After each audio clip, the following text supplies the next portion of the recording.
Hello students, ये question है आपके सामने। Limit n tends to infinity 2 की पावर 1/2 माइनस 2 की पावर 1/3 मल्टीप्लाई 2 की पावर 1/2 माइनस 2 की पावर 1/5 मल्टीप्लाई इस तरीके से 2 की पावर 1/2 माइनस 2 की पावर 1/2 n प्लस 1। ये इस पूरे को सॉल्व करना है for limit n tends to infinity. IIT JEE 2023 में यह आ चुका है क्वेश्चन।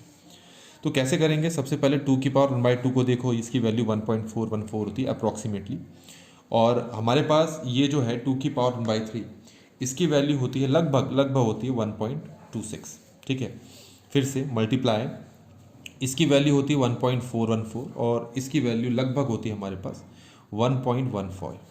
मल्टीप्लाई ऐसे करते करते चलो तो इसकी वैल्यू तो हो गई 1.414 और n की जगह इन्फिनिटी पुट करोगे तो ये पूरा जीरो हो जाएगा। 2 की पावर जीरो कितना हो गया? 1।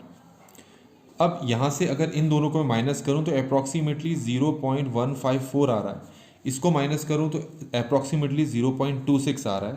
ऐसे करते करते लास्ट में अगर मैं इसको दोनों को माइनस करूँ तो 0.414 आ रहा है। मैं क्या बताना चाह रहा हूँ कि आप देखो, जो यहाँ पर आपके पास मिनिमम वैल्यू आ रही है 0.15 और मैक्सिमम जा रहा है 0.4 तक।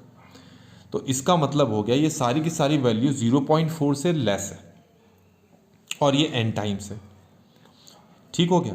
तो अगर मैं इन सबको मल्टीप्लाई करूं, ठीक हो गया, अगर मैं क्या करूं, इन सबको मल्टीप्लाई करूं तो 0.1 फिर 0.2 फिर मान लो आगे भी 0.2 आया, ऐसे करते करते 0.4 सबको मल्टीप्लाई करूं तो ये जो वैल्यू है 0.00 बहुत छोटी आ जाएगी।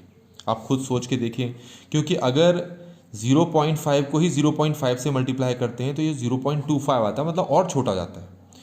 0.5 को ही अगर मैं 3 बार मल्टीप्लाई करूंगा तो 0.125 आता है ना। एक बार और मल्टीप्लाई करूं 0.5 को तो 0.625 आता है, तो है ना, 6 नहीं 0.0625 आता है।